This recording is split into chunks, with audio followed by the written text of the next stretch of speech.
¿Qué tanto te gusta el mover tus muñecas? Y no estamos hablando de Barbie, pero de verdad, ¿qué tanto te gusta poder hacer tu mano hacia adelante, hacia atrás, incluso que pueda dar vueltas?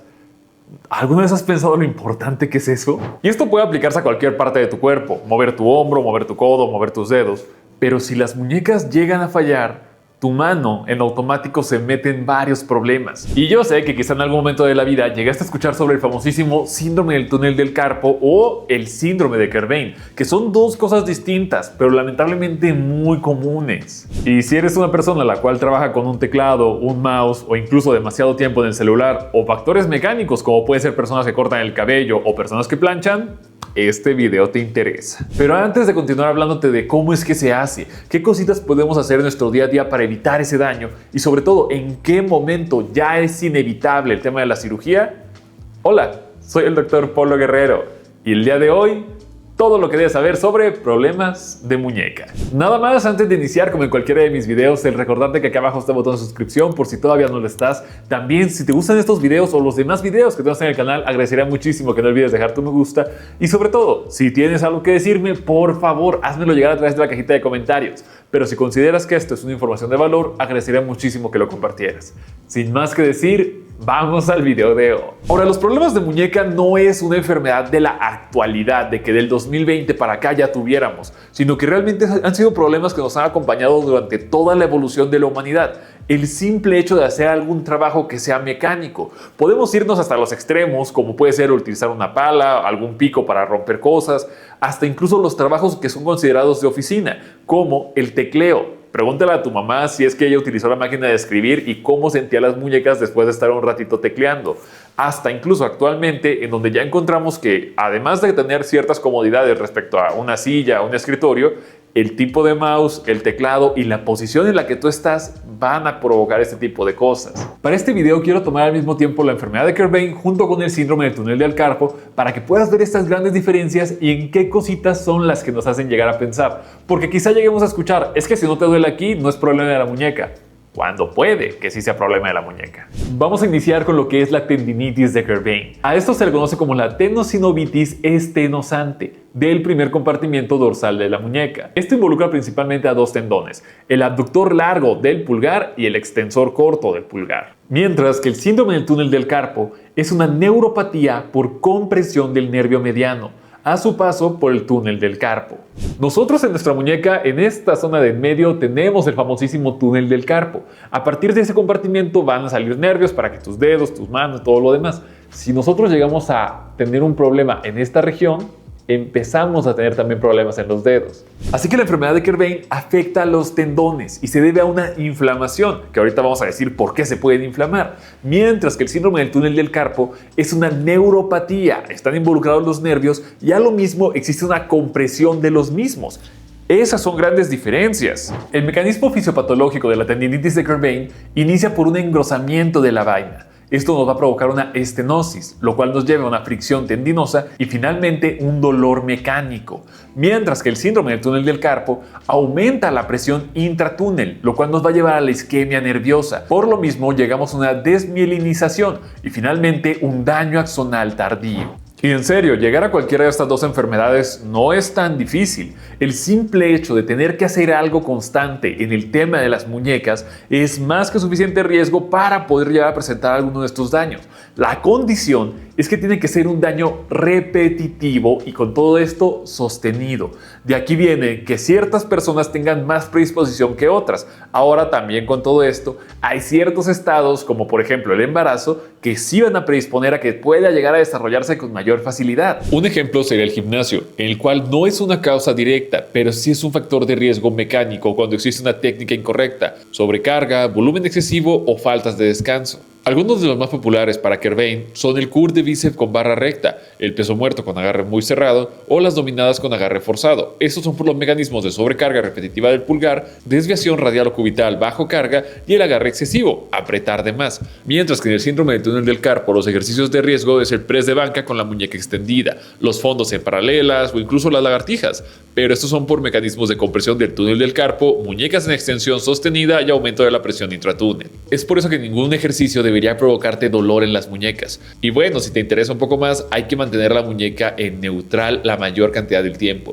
Y es preferible utilizar una barra en Z o mancuernas. Pero esas ya son otras cosas. Aquí el dolor va a ser muy característico, porque no es lo mismo que te duela solo el pulgar, a que te duela solo estos dos dedos, a que te duelan solo estos dos dedos, o que solo te duela la parte de adelante en vez de la de atrás de la mano, dependiendo de cómo la veas. El dolor en la enfermedad de Kerbein va a ser hacia el lado del pulgar, porque recuerda, la tendinitis va a estar de este lado, en el abductor y flexor. Aquí es donde está el dolor de Kerbein. Mientras que el dolor del síndrome del túnel del carpo va a ser en la mano y en la muñeca. Y muy característico, este dolor puede ser nocturno. Una vez terminaras tus actividades, ya estás listo para acostarte, es donde empiezas a notar ese dolorcito. En el caso del Kerbein, el dolor va a ir del pulgar hacia el antebrazo. Aquí sí puede involucrar, no es un dolor que digas insoportable al inicio, pero si es de que me duele esta parte del pulgar, puede bajar acá. Pero en el caso del síndrome del túnel, sí involucra toda la mano, desde el pulgar hasta los dedos. O sea, es un dolor que te va a doler aquí, puede ser, pero la molestia la hace sentir acá arriba. Algo muy característico es que Kerbein no causa una sensación como de hormiguitas que pasan por tu mano. Pero recuerda que el síndrome del túnel del carpo es nervioso. Y si hablamos de hormiguitas, que también se le conoce como las parestesias, hablamos del síndrome del túnel del carpo. ¿En qué momentos me va a doler la muñeca con Kerbein? Cuando quieras hacer el movimiento de pinza. El movimiento de pinza por sí solo. De aquí el movimiento lateral, principalmente hacia el lado del pulgar. Y a todo esto, cuando quieras agarrar algo, cuando quieras hacer este movimiento de agarre, es donde va a dolerte la mano. Mientras que el síndrome del túnel del carpo empeora el dolor en las noches. Ese no importa qué estés haciendo. Así que, ¿cómo es que el doctor va a hacer un diagnóstico de tendinitis de Kerbein o de síndrome del túnel del carpo? Solo con lo que le estés diciendo. Obviamente hay exámenes y estudios que se pueden llegar a solicitar, pero algo que seguramente te va a pedir que hagas tu doctor son las maniobras para poder hacer la diferenciación. Una de las más preciosas y que te recomiendo lo hagas con mucho cuidado, si puedes hacerlo, pero hazlo con cuidado, es la maniobra de Flinkenstein. En esta maniobra es muy conocida porque vas a abrir tu mano, vas a abrazar tu pulgar y vas a hacer un movimiento leve hacia adelante. Este movimiento no debe causar dolor. Obviamente si lo haces muy fuerte y hacia abajo hasta te puedes llegar a lastimar horrible. Así que este movimiento de hacer esto, si duele en esta zona, es enfermedad de Kerbein.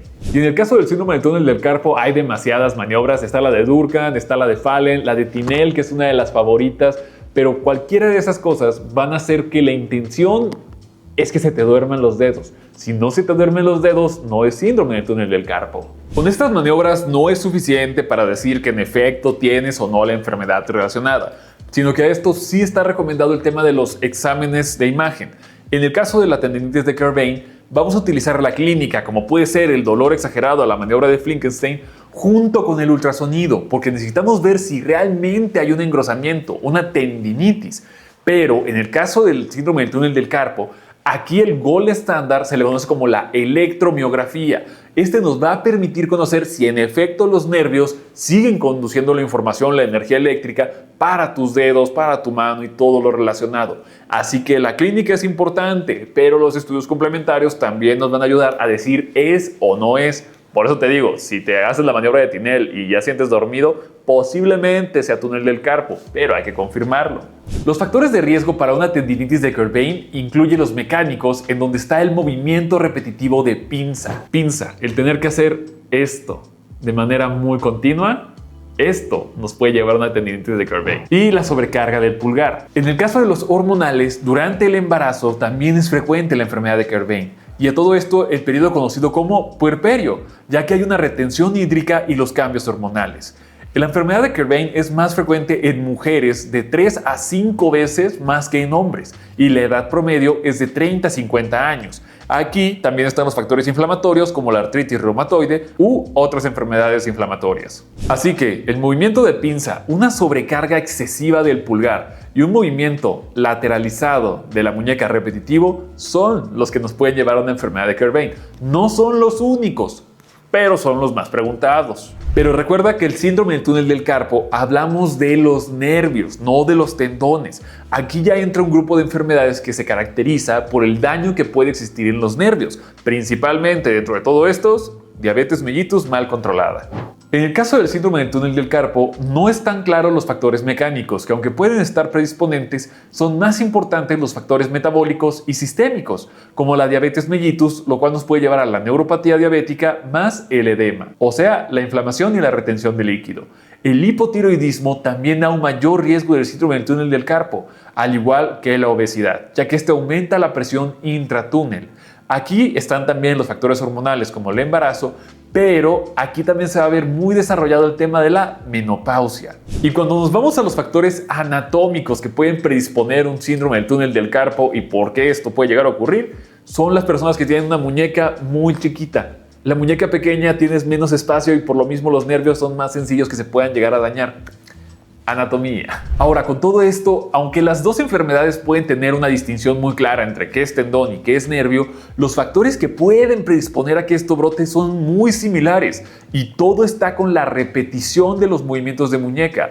Aquí no quiero que te hagas ideas muy locas, simplemente hay actividades que realizas todos los días que van a necesitar tu muñeca. Uno de los ejemplos clásicos es el peinarse. Los pacientes que llegan a tener alguna condición como Kerbein o síndrome del túnel del carpo, sí llegan a tener algún fastidio al momento de teclear en una computadora o al momento de estar mucho tiempo en el celular. Pero lo que más les puede llegar a causar molestia es el cepillarse los dientes y el peinarse.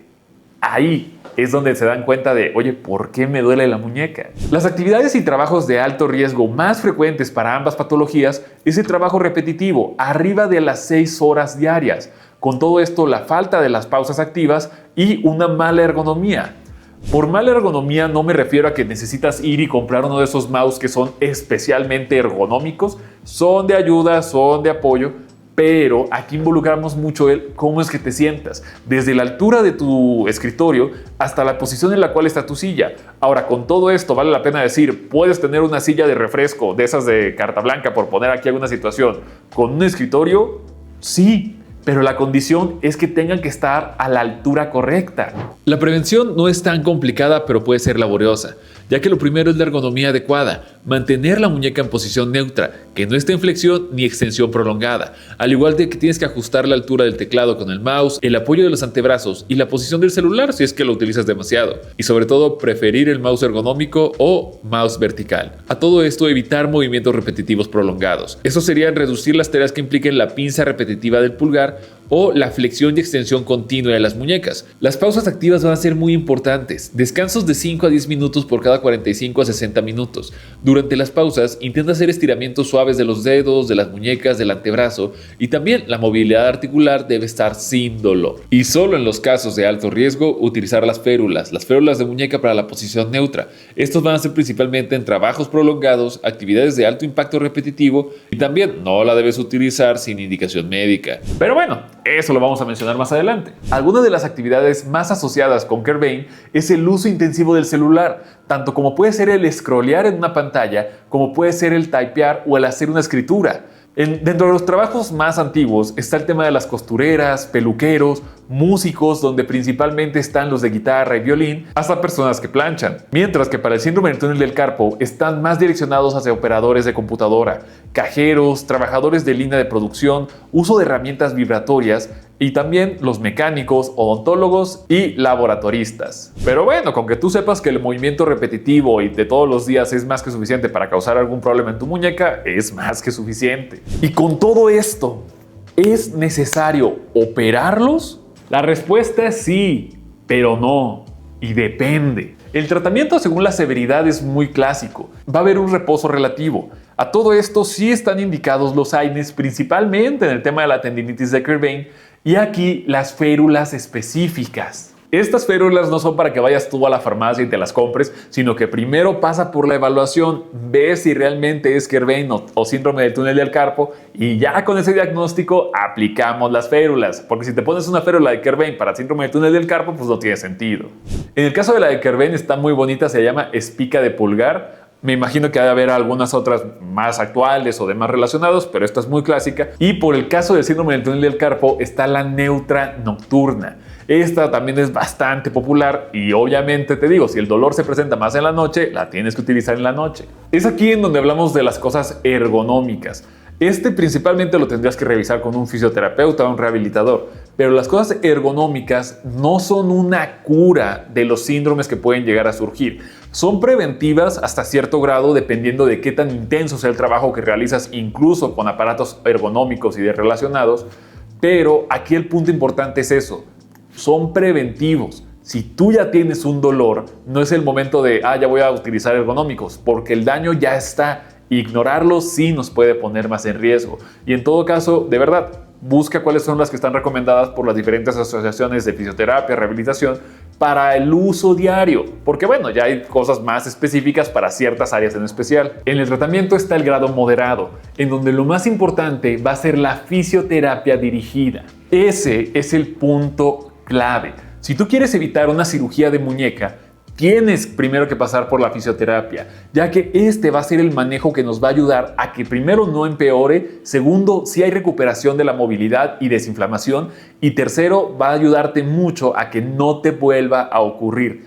Aquí obviamente estamos entrando en un terreno el cual yo desconozco, pero hablando de fisioterapia respecto al tema del síndrome del túnel del carpo y Kerbein, sí son una cura.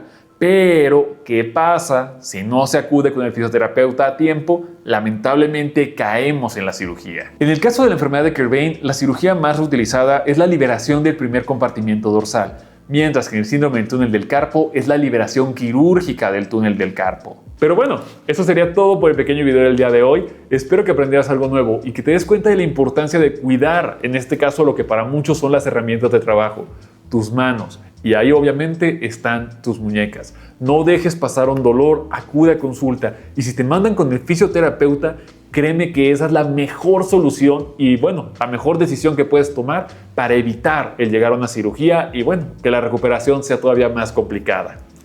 Por aquí te dejo mis redes sociales por si tienes alguna pregunta o algo similar. Y si tienes alguna pregunta, por favor, pregúntale a tu rehabilitador, a tu fisioterapeuta o a tu traumatólogo. Y ya, eso era lo que te quería platicar el día de hoy.